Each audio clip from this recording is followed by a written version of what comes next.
ce qu'on appelle le cœur, c'est la source, c'est le siège de nos émotions, ce qui nous permet d'évoluer dans la vie. La Torah, c'est la pensée absolue, parce que on est toujours en rapport. Je dirais pas qu'il y a un lien, que les trois sont liés, mais ils interagissent les trois. Ouais, mais d'après le Maharal, c'est plus que ça. C'est qu'il n'y peut pas y avoir de Torah sans vie, ni vie sans Torah.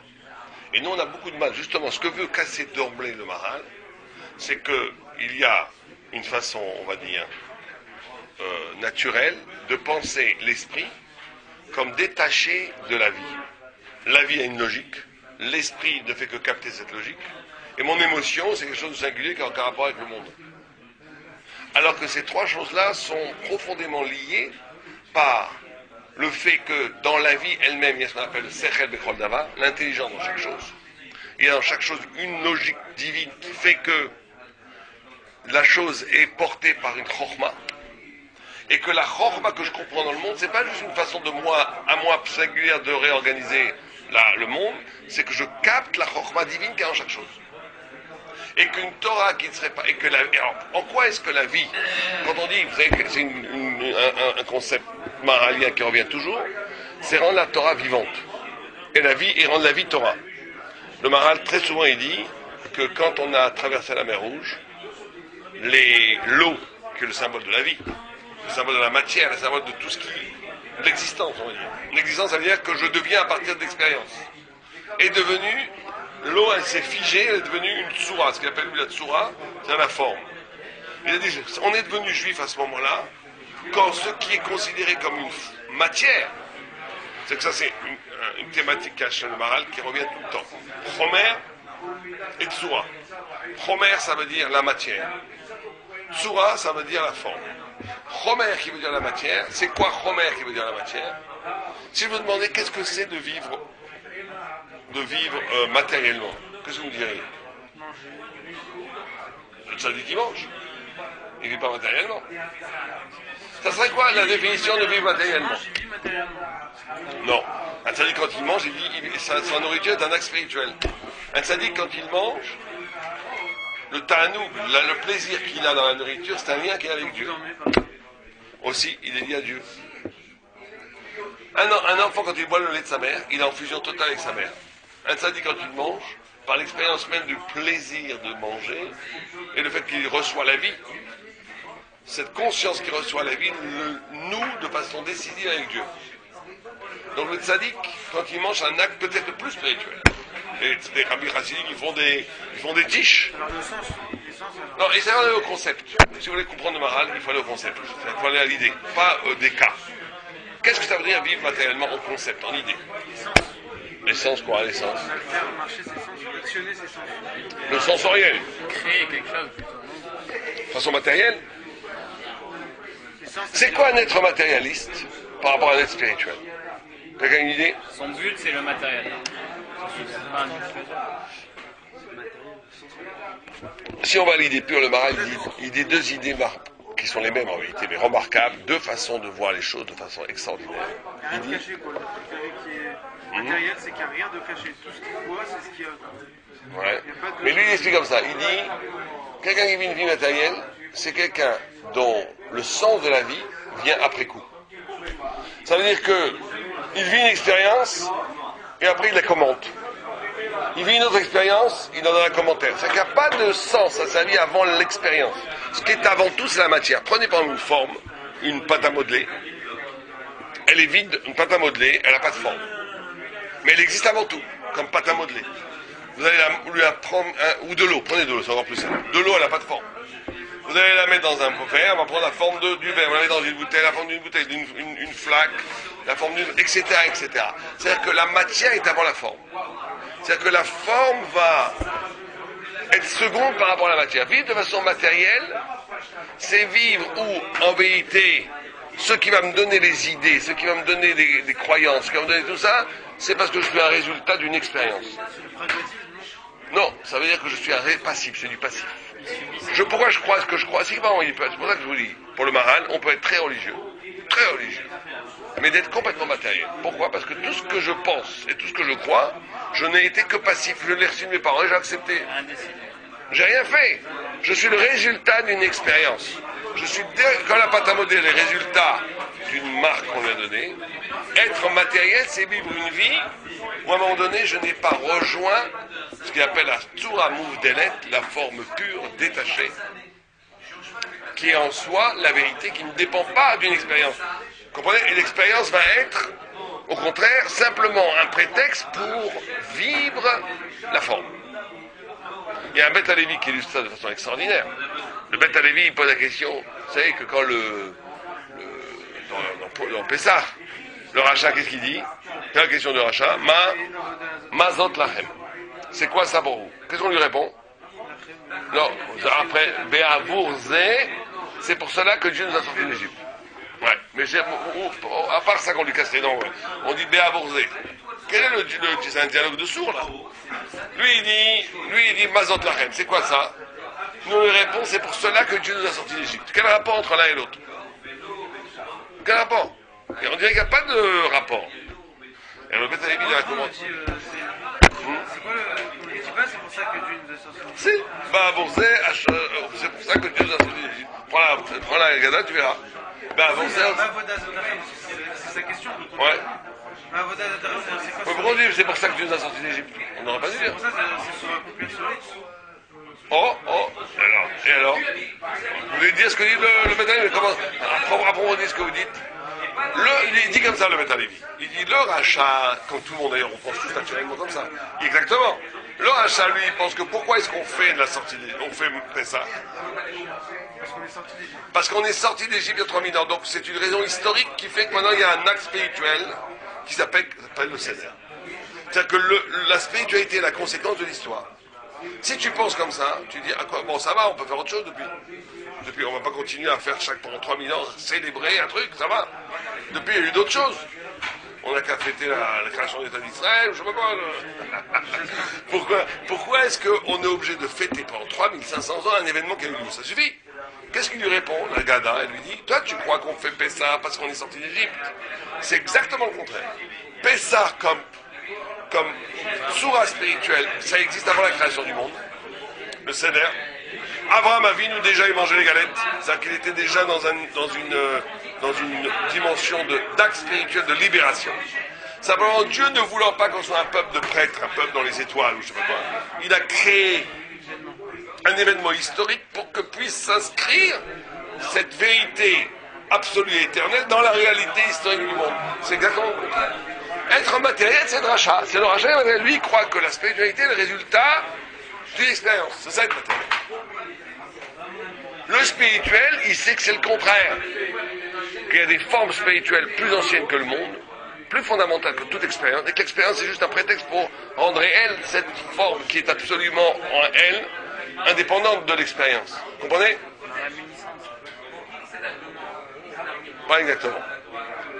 D'accord? Ok, il y a une autre définition qui donne le Maharal sur le fait d'être matériel. Il dit c'est le fait, la pensée, bien entendu, elle est constituée, mais on peut avoir une pensée matérialiste. C'est ça qu'on essaie. On peut avoir une pensée matérialiste. Si la pensée... Non, il y a plein de gens. Il y a plein de gens qui pensent comme ils pensent parce qu'ils sont que le fruit d'expérience. La plupart des gens ne pensent que comme ça. Mais même quand ils pensent...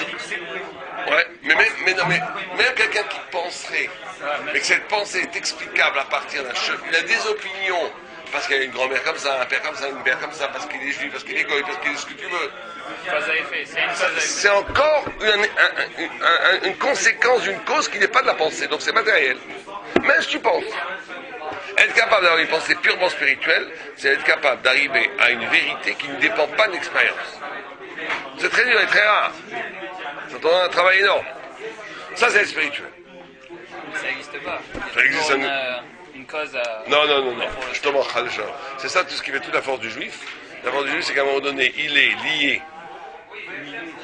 lié à une intuition qui n'est pas explicable par rapport à son histoire. Quand tu learnes vraiment après 5-6 heures de learning, que tu arrives à un pshat dans Tosfot ou dans Agma qui est un nouveau pshat. Si c'est un vrai pshat, c'est une illumination qui vient d'ailleurs. C'est pas que tu l'expliques comme ça parce que ta grand-mère t'a donné une claque à 3 ans. On dit que la Bina, c'est quelque chose que l'Ibn Davar, le Torah Davar. On a eu une expérience. Bien sûr, mais ça c'est la Bina, mais pas la Chorma. La Chorma, justement, c'est de comprendre le trait divin sans la Bina, elle est déjà seconde. La Bina, c'est quand même à partir de ce que j'ai, je comprends des choses.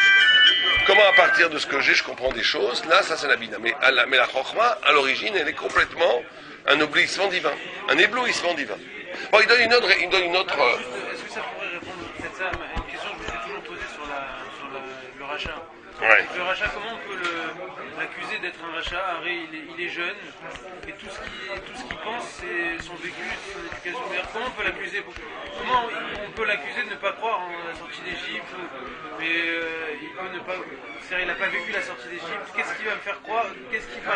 Ça, c'est une question que la vous posez. crédibilité qu'il C'est peut une question, avoir une question énorme. Comment est-ce qu'un homme, pourquoi celui-là a le mérite d'être sadique rachat? Mais en réalité, c'est des tout petites choses. un enfant, c'est-à-dire pourquoi il va. Ouais. Tout ça, c'est-à-dire qu'est-ce qui va le. Alors là, peut-être qu'on le reproche d'être Yotsé-Minaklal, mais vous dites quelque chose d'autre, c'est qu'il aurait peut-être dû, par son propre. C'est pas que. C'est un cheminement. Être rachat, c'est un cheminement. C'est qu'à un moment donné, on avait le choix de dire oui ou de dire non, de toutes petites choses. Vous bien comprendre ça. Vous êtes assis dans un autobus, vous avez une grand-mère qui monte, vous avez le choix de vous lever, de lui laisser la place, ou bien de ne pas vous lever. Ça a l'air de rien. Ça a l'air de rien. Mais en ne vous levant pas, ou en se levant pas, quelqu'un qui fait ça, il rentre dans un cheminement de ténèbres. S'il se lève, ça a l'air de rien. Les anges en haut, Dieu, ils vont lui donner une autre occasion. Il a été rachat parce qu'il y a les gens ne comprennent pas, ils disent je comprends pas, moi je suis pas pire que l'autre, et lui il a tout, et moi j'ai rien. Oui, mais lui il s'est levé ce jour-là, toi tu t'es pas levé. Ah mais en général on est pareil, tu as la même Shiva et tout. C'est des toutes petites choses qui vont infléchir de façon considérable la vie. Mais à ce moment-là, tu choisis le bien ou le mal, la lumière ou les ténèbres, le renoncement ou le travail. Et ça va t'ouvrir après la tête, ça va t'ouvrir toutes sortes de choses. Donc le rachat, il s'est enfermé dans une logique du renoncement à la lumière, à un moment donné. Et c'est un choix intime. Mais là, une fois qu'il est rachat, c'est déjà fini. Il pense comme il pense parce qu'il a été fabriqué par tout ça. Mais à l'origine, il aurait pu s'en sortir. Parce qu'on et à chaque jour, Dieu nous redonne une occasion comme ça. Bon, deuxième définition qu'il donne, c'est la notion de manque. Vivre matériellement, c'est vivre une vie où tout ce que je fais, c'est de combler un manque. C'est ça, vivre matériellement. Par exemple, le fumeur, il n'a pas besoin de fumer, mais il se crée un manque, j'ai besoin de fumer. Mais quand il fume, il est content, il comble un manque. Il y a des gens, ils sont avec leur femme, tout va bien. Ils commencent à paniquer, ça va trop bien. Ils créent inconsciemment une engueulade. Parce qu'après, ça fait un manque. Après, on se réconcilie. Ah, on a vécu quelque chose d'accident. Vous comprenez? Et il y en a qui c'est encore pire. Ils se créent une engueulade avec leur femme. Parce qu'inconsciemment, ils veulent fumer une cigarette dehors. Ah, elle est bonne. Pour se calmer. Ça veut dire que c'est ça, vivre de façon matérielle. C'est le principe entre guillemets, du fantasme. C'est le principe de vivre une vie où toute ta vie, tu fais que combler des manques. Regarde, par exemple, le téléphone. C'est terrible, celui-là. Celui-là, on n'avait pas besoin il y a 3 ans. Maintenant, vous l'avez pas. Moi, j'oublie mon téléphone, je repars à 1 kilomètre à le chercher. J'oublie mon téléphone chez moi, je suis prêt à faire 1 kilomètre pour le reprendre. Avant, j'avais pas besoin. Je me suis fait un trou. Maintenant, c'est ça, vivre matériellement. C'est que tu te crées des manques et tu les combles. Toute ta pub, elle travaille que sur ça. Ça, c'est vivre matériellement. Mais c'est les deux se rejoignent. C'est vivre une expérience. Vivre. Tu n'as pas de forme, tu n'as pas de vérité. Tu ne vis que comme une conséquence d'expérience. C'est la même chose. Bon. En tous les cas, ce que le Maharal veut dire de façon fondamentale, c'est que la vie, l'intelligence et le cœur, qui veut dire la liberté d'émotion, sont 3 choses absolument indissociables.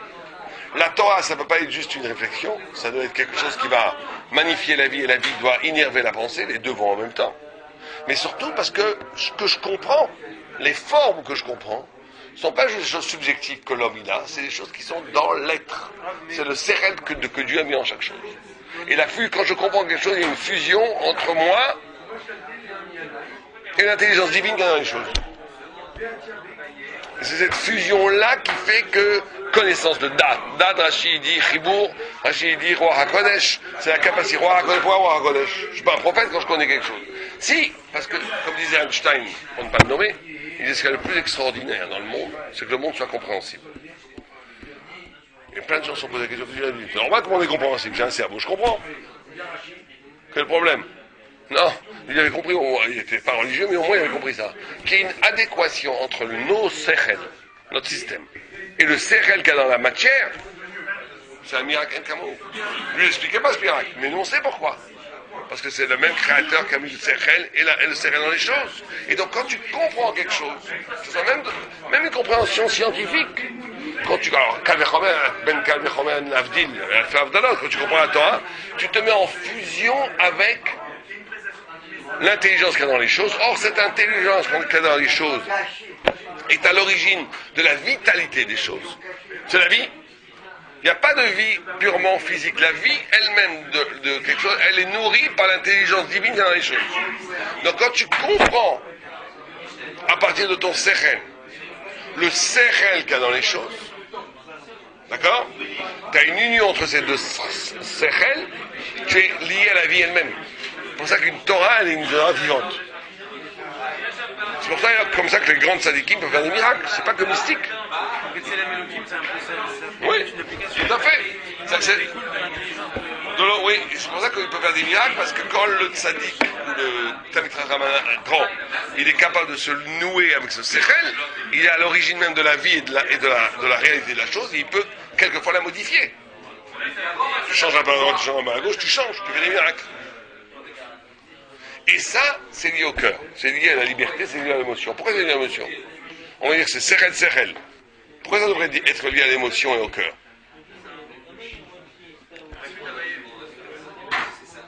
Encore, c'est là où on a le choix, non? Le choix, très bien. En quoi le choix est fondamental? Je peux juste vous poser une question sur le point d'avance. Ouais. Mais ceux qui disent, peut-être qu'il y en a qui disent que la pensée c'est matériel. Comme la pensée c'est matériel, alors forcément elle peut se... Ça veut dire quoi la pensée c'est matériel? Ça peut être matériel, la pensée. Qui dit que la pensée c'est Ça veut matériel? dire quoi pensée matérielle? C'est-à-dire que la pensée, on croit que la pensée c'est quelque chose qui est déconnecté du corporel, mais non, la pensée peut-être que c'est quelque chose de purement matériel. Parce que on peut dire que le cerveau c'est le siège de la pensée, et le cerveau en lui-même il est matériel. Donc ce qui découle. Mais dans ce cas-là, alors justement, on n'expliquerait pas qu'il y ait une concordance entre non, justement, entre la matière et la matière. Donc alors voilà, c'est pour ça qu'il y a une concordance. Parce que Non. la matière explique la matière. Quand on dit la matière explique la matière, c'est déjà plus matériel. C'est conceptuel. Ça veut dire quoi expliquer? Dès l'instant où on n'est plus dans l'esprit. Matériel, c'est l'inerte. Alors on peut donner d'autres mots. Vous pouvez appeler matériel spirituel, moi je m'en fiche. Mais c'est quoi matériel? C'est quoi spirituel? C'est quoi l'axe spirituel fondateur? C'est l'arrachement à l'inerte. C'est de s'arracher à l'inerte. On n'a jamais mis une pierre qui est matière, pensée. Elle n'a pas de conscience. La conscience, c'est justement la coupure. La conscience, quand on dit que la Torah et la pluie, c'est la même chose, enfin c'est lié. C'est la notion de Gdusha. Penser, c'est déjà un acte de Gdusha. Parce que c'est un acte de séparation, c'est un acte d'arrachement à la matière. Tout le monde comprend que logiquement, une pierre ne peut pas s'expliquer elle-même. Donc il y a une déconnexion.